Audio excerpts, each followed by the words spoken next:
Vagrant Fear Productions and KHOI Community Radio proudly present Narly's Night on the Radio with your host, Narly.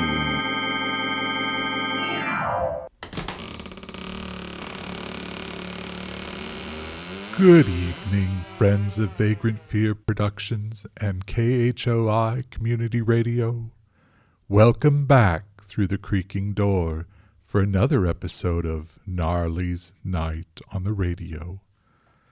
Tonight's story, The Dead Laugh, is a triangle tale concerning a man, a woman, and a murderer.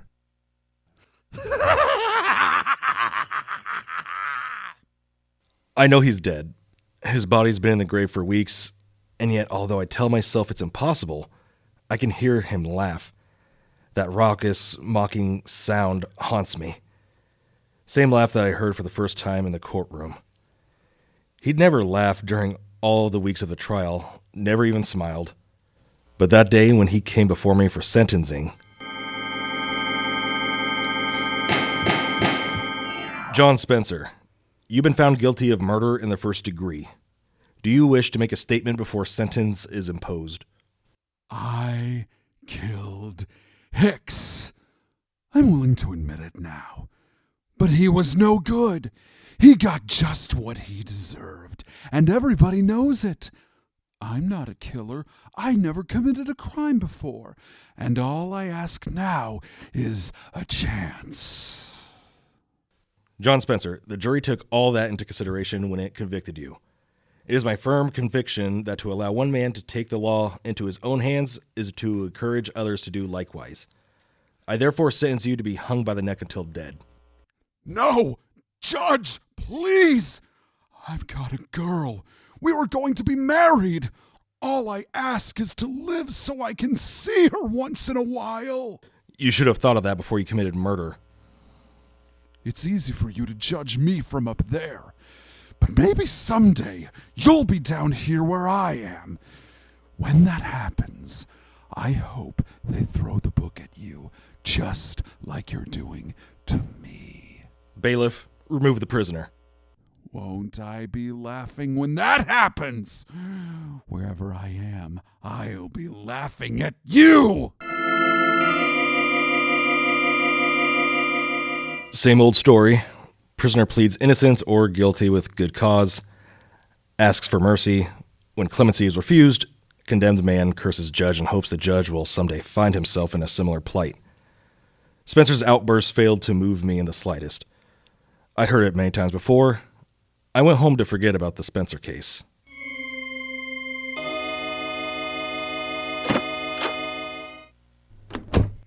Richard? Is that you, Richard? Yes, dear. I'll be in as soon as I've freshened up. Come right now. I've been waiting here all day. Surely it's not too much to ask. All right, Laura. I'm coming. Richard, I want you to meet my new nurse, Margaret Collins. This is Judge Thornton, Miss Collins. How do you do? Miss Collins, haven't we met before? Hardly likely. It's probably my face. It's so ordinary. On the contrary, Miss Collins. I should say your face is rather extraordinary. Richard, suppose you stop that silly chatter about faces and talk to Miss Collins about her duties. Very well. Come into my study, Miss Collins. We can talk better there.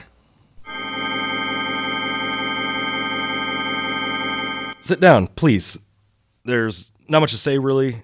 In the first place, my wife's heart condition isn't really dangerous. Yes, I gathered that from Dr. Fletcher. So he's told you about my wife, huh? Oh, yes.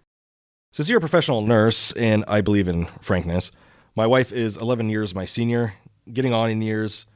She's not an easy person to get along with. She's a bit worried, a bit jealous. Not that I give her any grounds for it. Of course. Miss Collins, Yes? Your face is rather haunting. I'm sure I've seen you before, but it escapes me.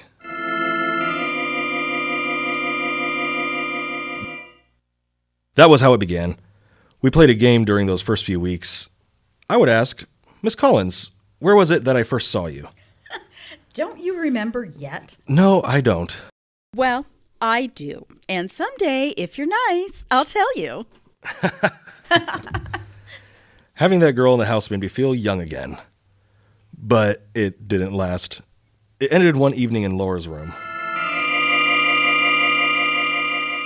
Richard! Yes, dear. Put down that newspaper. I want to talk to you. I'm listening. Don't you think you're going a bit too far, Richard? Too far. What do you mean? I mean Miss Collins. Miss Collins. And I won't stand for it. I won't allow you to disgrace me in my own home with a woman who's little more than a servant. Oh, Laura, for heaven's sake. Now, I may be a bedridden invalid, but there is a limit.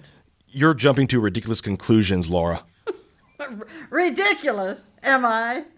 You deny you've been carrying on with her right under my nose? Certainly, I'll deny it. I've got eyes, Richard. I've seen you two whispering together. I've watched how you look at her. You're talking utter nonsense. There's nothing between me and Miss Collins. Nothing? Nothing.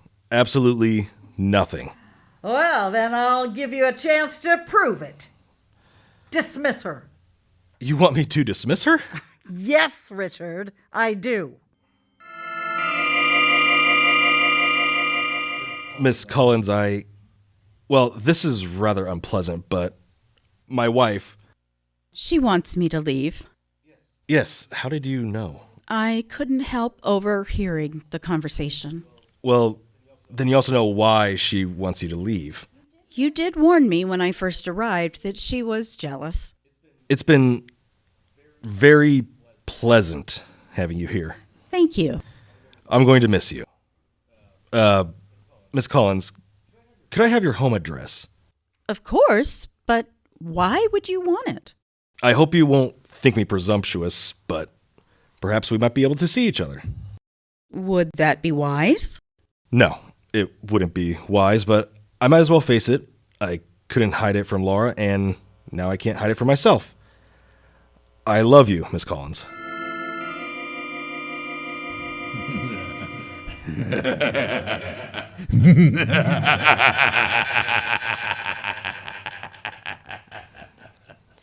That night, I heard Spencer's laugh for the first time since the day in the courtroom. I set it down as a figment of the imagination, born out of guilt over my disloyalty to Laura. I tried to put it out of my mind. A dozen times during the next week, I picked up the telephone to call Miss Collins, but something held me back. It was fear, I guess. Fear that if I saw her again, I would be taking a final, irrevocable step. But then I couldn't stand it any longer without seeing her.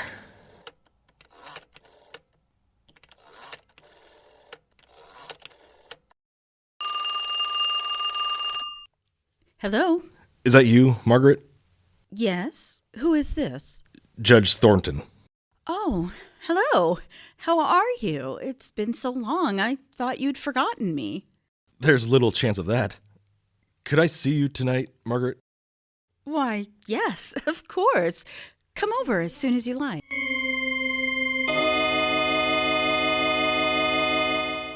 I dressed carefully. Examining myself in the mirror, I saw a tall man, still on the right side of 50, still trim in figure and distinguished in appearance. When I got to Margaret's apartment, my heart was beating fast, like a boy on his first date. Then she was in my arms. Oh, Richard. My darling. Oh, no. We're being foolish. Sit down, darling. Here beside me. Like this? That's perfect.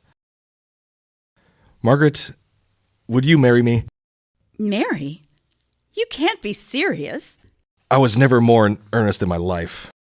Aren't you forgetting? No, I'm not forgetting about Laura. She has a weak heart. She may die. And if she dies... Your wife takes very good care of herself. She may live to be 100. But if she should die, would you marry me? I don't know. It's not fair to ask me now, not while your wife is still alive.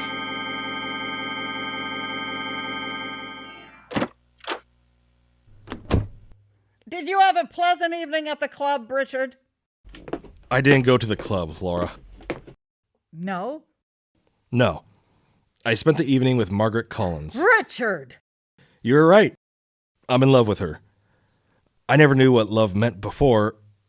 I can't live without her. You're mad. You don't know what you're saying. I want a divorce, Laura. No! How could you, Richard? I want it immediately. You can't do this to me. My heart. What? The shock. The pills, Richard.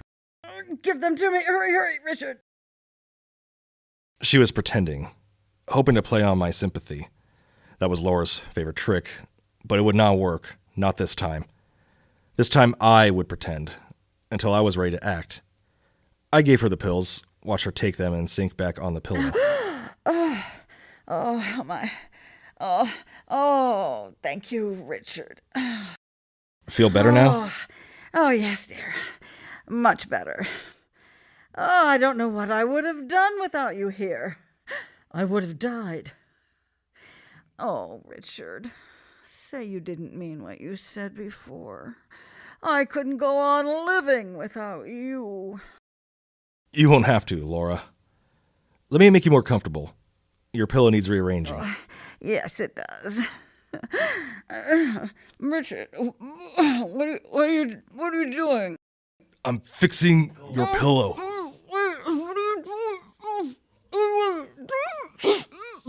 Oh, do lie still. Stop twisting around. I'm sparing you from any more shocks, my dear.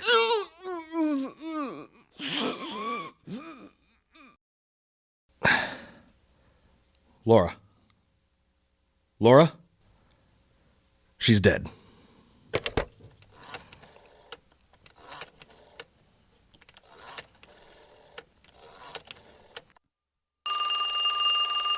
Hello? Dr. Fletcher? Yes. This is Judge Thornton. Please, come quickly. Doctor, my wife has had a heart attack.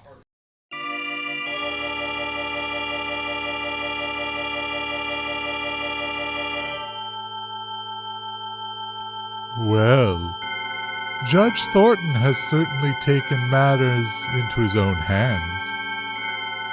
I wonder if that will come back to haunt him.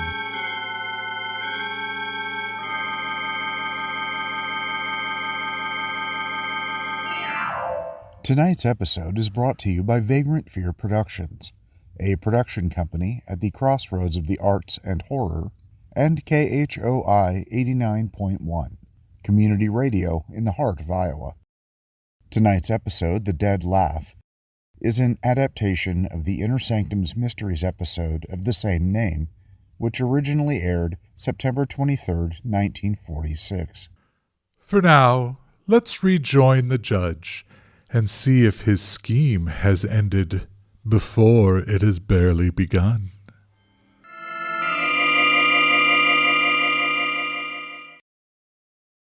It happened during an argument, It was nothing important, Doctor. A minor disagreement, and suddenly she had the attack. I gave her the pills, but they didn't save her. That's too bad. If I'd only known that her condition had become so serious. Oh, Judge, you have no reason to feel guilty. These things happen. Will you take care of the formalities, Doctor? Oh, yes, of course. The death certificate? I list the cause as heart failure. There was no need to act the part of the stricken husband after Dr. Fletcher left. I stood looking down at Laura's body. She was dead, and Dr. Fletcher's certificate could clear me of any suspicion of murder. I was free. Free to marry Margaret. I walked to Margaret's apartment that very night. The street was dark, empty. I had the uncomfortable feeling that I was being watched, followed. Then I heard footsteps behind me. I hurried my pace. The man behind me did likewise. Frightened as I was, I decided to stop and confront the follower. He came toward me, his face and figure shadowy in the dark. What do you want? Why are you following me? You ought to know, Judge Thornton. Who are you? Come closer so I can... Spencer? John Spencer. It can't be. You're dead. Dead? Am I? I wonder how that happened, Judge.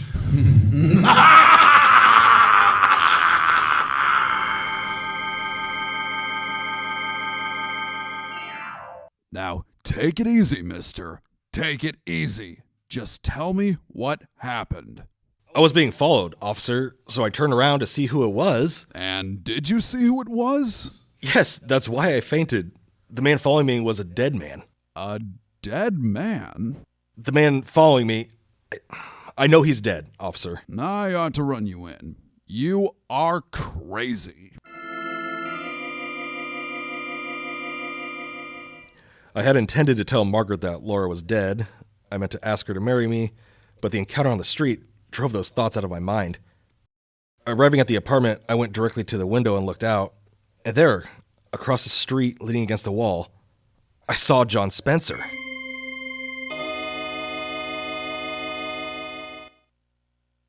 Richard, I'm insulted. What? You didn't kiss me. You haven't even said hello. Oh, I'm sorry, dear, but that man across the street. What man, Richard? Don't you see him? No, there's no one across the street. He was there a moment ago. I turned my head to talk to you. Now he's gone. Darling, you're trembling. You must be sick. Don't look at me like that. Richard, what's the matter? I guess I am sick. I'd better go and have a talk with Dr. Fletcher. The Spencer case, Judge Thornton. Oh, yes, I remember. You could have given him life in prison, but didn't. And now you imagine that he follows you? Yes. Judge, the man is dead. Then it was his ghost that followed me. His ghost I spoke to. His ghost that laughs. There are no ghosts, Judge Thornton. Well, except perhaps the ghosts we carry ourselves. What do you mean? These things you see and hear, I think they're hallucinations, likely brought on by feelings of guilt. But Spencer's been dead for quite some time, so why should you experience guilt feelings now? I don't know. In some cases, one refuses to face the object of their guilt and instead transfer their guilt feelings to some other person. What are you driving at? I am suggesting that your guilt feelings are not caused by the Spencer incident. To be more blunt, did you murder your wife? How dare you suggest? Now, just a moment, Judge. Just a moment. I must admit, I've been rather uneasy about the circumstances of Mrs. Taunton's death. But you yourself diagnosed it as a heart attack. A superficial examination of the body suggests such a conclusion, yes. But your wife's cardiac condition was relatively mild. In conjunction with your recent behavior, it is... This is ridiculous. There were no signs of struggle, no marks of violence. Mrs. Thornton might have been suffocated. Oh, nonsense. Perhaps. But I'm afraid I must recommend the coroner perform an autopsy. An autopsy. Yes.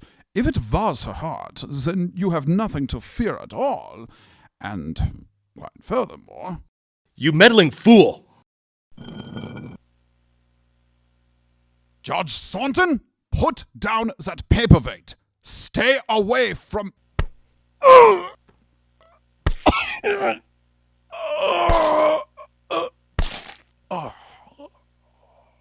I've gone too far now to stop at another murder.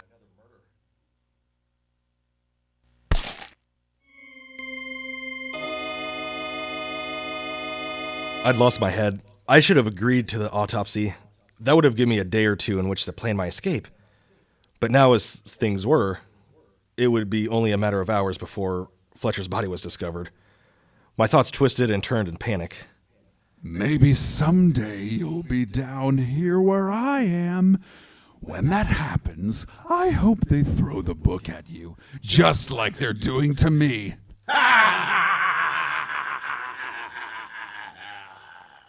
I ran. Ran like a frightened child. I needed help, and there was no one to turn to. Margaret! She loved me. She'd help me. I went to Margaret and told her what happened.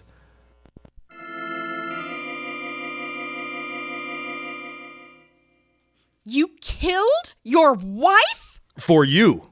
So we could be married. What about Dr. Fletcher? I had to kill him, Margaret. He was going to recommend an autopsy. Then why did you come here? We've got to run away. We still have an hour or two. We could charter a plane to Canada or Mexico. What makes you think I would run away with you? I thought you loved me. Don't be stupid. I'm going to turn you over to the police. Margaret, you can't mean that. Can't I? Just watch me. Margaret, listen, before you pick up that phone, even if you don't love me, even if you won't go away with me, give me a chance. Have mercy. You make me laugh. Judge Thornton, who never gave anybody else a break, pleading for mercy.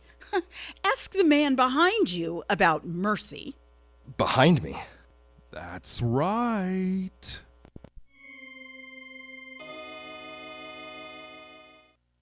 John Spencer? Not quite. No, you're not John Spencer. I'm his brother James. The man that was following me? That's right. I was tricked. Led on by Margaret to kill my wife and forced by you to betray myself to Dr. Fletcher, but why? Why? For revenge. The first day I came to your house, you thought my face was familiar. You first saw me in the courtroom at John Spencer's trial. The courtroom, of course. Yes. Remember how he begged for mercy? He told you he had a girl, that he was engaged to be married. You could have given him life, but you sentenced him to death. You were the girl. Yes. Spencer, did he know about this? This was his plan, his revenge.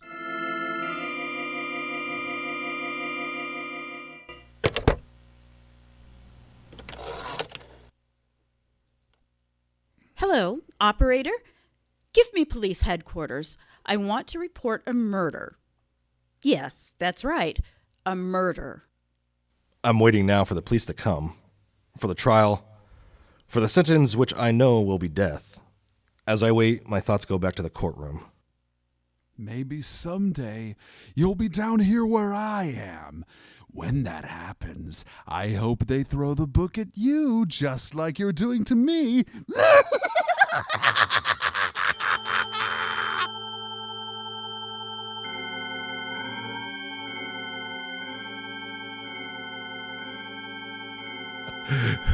Well, Judge Thornton certainly misjudged Margaret Collins. As much as I appreciate a good murder or two, it warms my cold black heart to see a villain get his just deserts. Sorry, I was just thinking about dessert.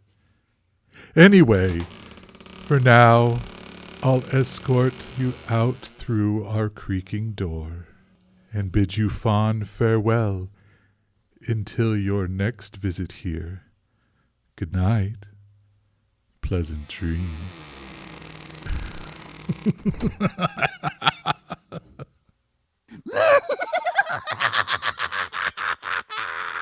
Tonight's cast included Jamie Isolini as Judge Thornton, Prescia Paulding as Laura Thornton, Lyra Halston as Margaret Collins, and Adam Fast as Spencer, Dr. Fletcher, and police officer.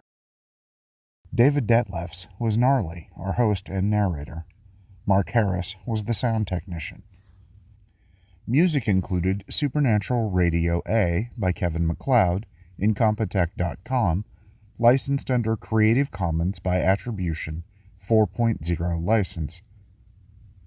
Narly's Night on the Radio is directed by Lawayne L. White and is a joint project between Vagrant Fear Productions and KHOI Community Radio.